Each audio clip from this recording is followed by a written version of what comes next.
James is a mixed traffic engine. He can pull both freight cars and coaches. He's proud of his smart red paint, and so is his driver. Everyone says you brighten up their day, James.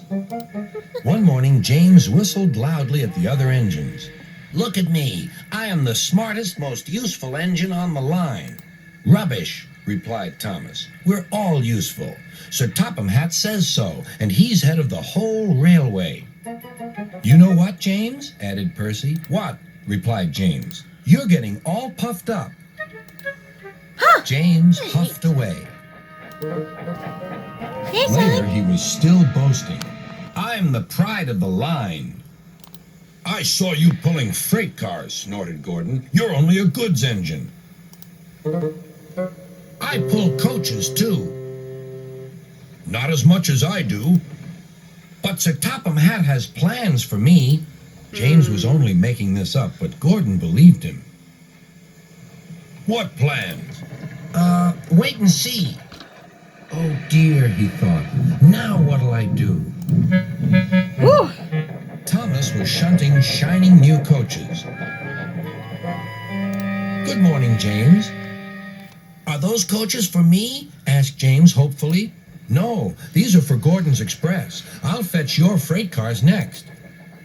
But James was going to play a trick on the other engine. Actually, Thomas, I'm taking the coaches. Sir Topham Hatt asked me to tell you. What about the cars? Asked Thomas. Give them to Gordon. Come on, Thomas, said his driver. Orders are orders. Okay. So when James's driver returned, James was coupled to the coaches and he puffed away. Finally, after a long day, I can shunt those cars in the yard. Thomas returned with the freight cars. And a few minutes later, Gordon arrived. Where's the express? Thomas told him about James. And so here are your cars. Gordon was very cross, and so was his driver. Wait till Sir Topham Hatt hears about this. Meanwhile, James was enjoying himself enormously. What a clever plan! What a clever plan! He chuffed. Then he saw Sir Topham Hatt. Some jokes are funny, but not this one, James. You have caused confusion. Yes, sir, said James. You will now stay in your shed until you are wanted. That will teach him a lesson. The other engines teased James. I wonder who'll be pulling the express today, said Gordon. I expect it'll be you, replied Henry. James is stuck in the shed for being silly. James felt sad.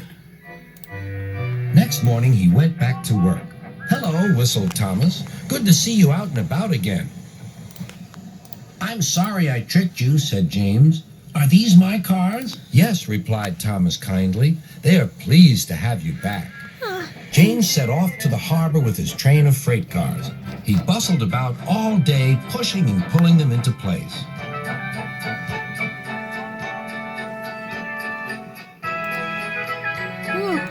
That was close. Time to go home now, James, said his driver at last. No cars or passengers, just we two. But his driver was wrong. Excuse me, called a man. I have a meeting with Sir Topham Hatt, and I mustn't be late. May I ride back with you? Of course, replied James's driver. Then he whispered to James.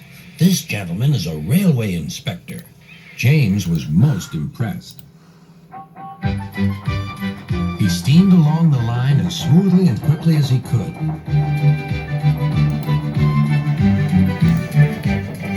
Sir Topham Hatt was waiting on the platform, and the railway inspector greeted him warmly. This clever engine gave me a splendid ride. You must be proud of him. Yes, indeed. Once again, you are a really useful engine.